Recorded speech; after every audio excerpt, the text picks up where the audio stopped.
ces commandements que je te donne, dit Dieu, seront dans ton cœur, papa, maman. Et tu les inculqueras à tes enfants.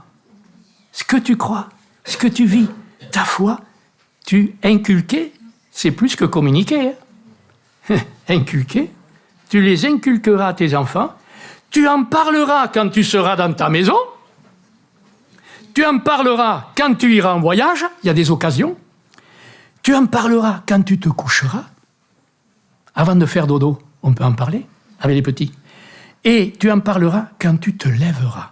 Deutéronome 6,7, psaume 78. Dieu dit encore, au travers de ce psaume, ce que nous avons entendu, nous les parents, ce que nous savons, nous les parents, ce que nos pères nous ont raconté, à nous les parents, nous ne le cacherons pas à nos enfants. Nous dirons à la génération future les louanges de l'Éternel. L'Église doit jouer ce rôle, bien sûr, on réunit les enfants, mais avant tout, ce sont les parents. C'est dans la famille, c'est ça que Dieu voit. Il n'était pas encore question de l'Église.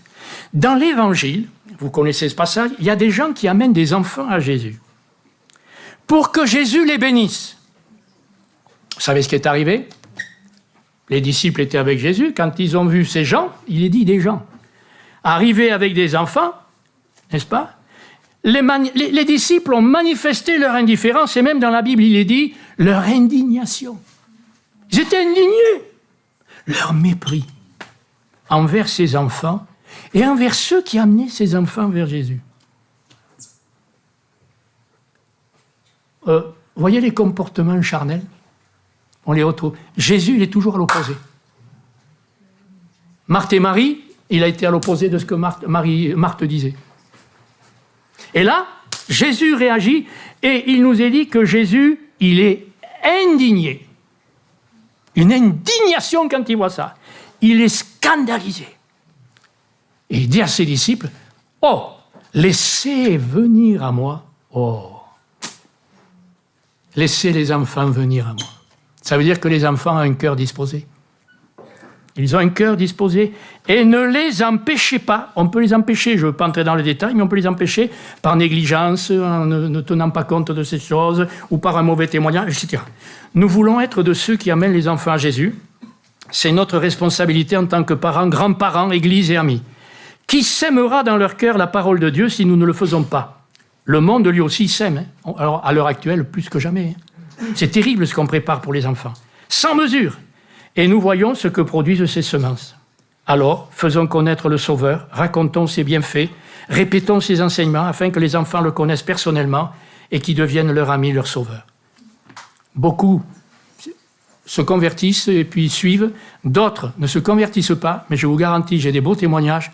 20 ans, 30 ans après, ce qui a été semé enfant, tout d'un coup, Dieu s'en sert, ça se réveille. C'est extraordinaire ce que Dieu fait. Formidable. Donc c'est important. Proverbe 22,6. Gardons dans notre cœur ce verset, instruis l'enfant selon la voie qu'il doit suivre, et quand il sera grand, il ne s'en détournera pas. Pour vous aider à semer la parole de Dieu dans le cœur de vos enfants, nous avons créé un outil que plusieurs parmi vous utilisent peut-être déjà. Il s'agit de 1, 2, 3 raconte, l'évangile raconté aux enfants, 80 histoires.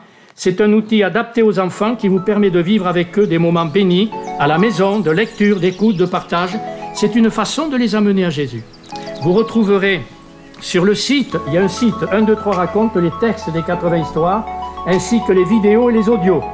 Vous pouvez librement imprimer ces textes, toutefois, nous avons fait imprimer plusieurs exemplaires de 1, 2, 3 raconte sous forme de livres. N'oubliez pas que c'est un beau cadeau à offrir aux enfants, aux familles autour de vous. Semons pendant qu'il est temps.